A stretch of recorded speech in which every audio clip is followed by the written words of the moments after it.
And I want to say this with a lot of humility.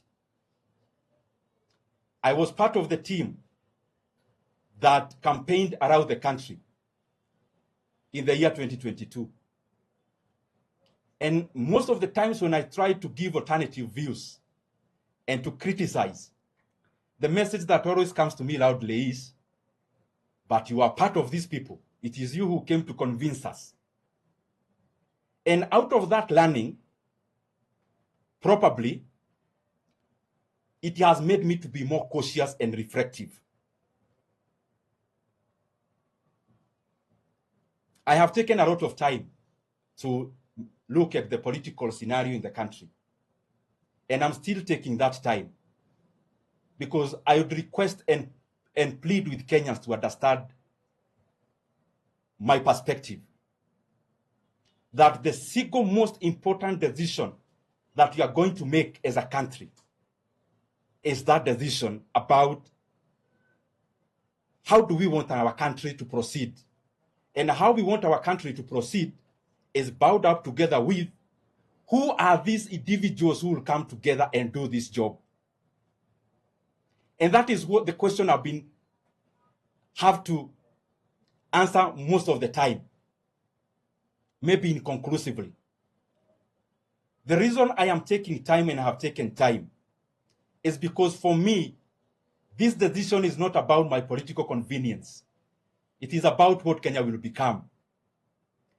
If I'm to be selfish and inward looking, I live in Kenya. I know what I need to say, and I become a sensation politically immediately. We have been on that path before. If I want to engage in a popularity contest, I know exactly what I need to say even today. But the question I want to ask ourselves as Kenyans, after that, where do we leave Kenyans? And I have been working on something for the last many, many months. Something around that question. Objectively, in terms of the kind of Kenya we would want to have.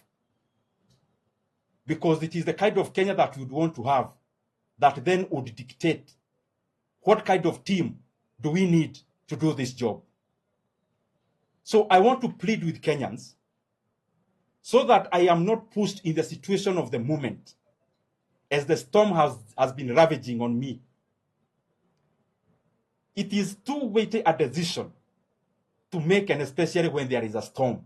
Not that I don't know what we need to do and who we need to work with, but in terms of the deliverables to the people of Kenya.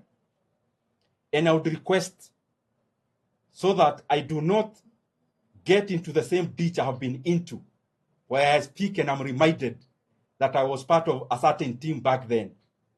I request Kenyans to give me 3 to 4 weeks to share my views, specific views on that issue of political formations and the things that we need to do in terms of our Republic of Kenya going forward. I know that is underwhelming because everyone would want me to call the press and just say one thing or the other. But I am convinced, because I have experience of having been on the same path before, I am convinced with time that Kenyans that are giving us this patience will vindicate us and will be vindicated.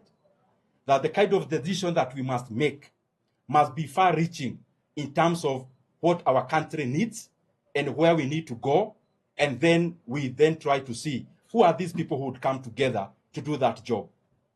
And in the intervening period, I'll still continue to do my job. Pahali serikali inakosea, nitaendelea kufanya hiyo mambo ya kuongea in good faith. Because some of these issues to me are very important than me appearing in a rally.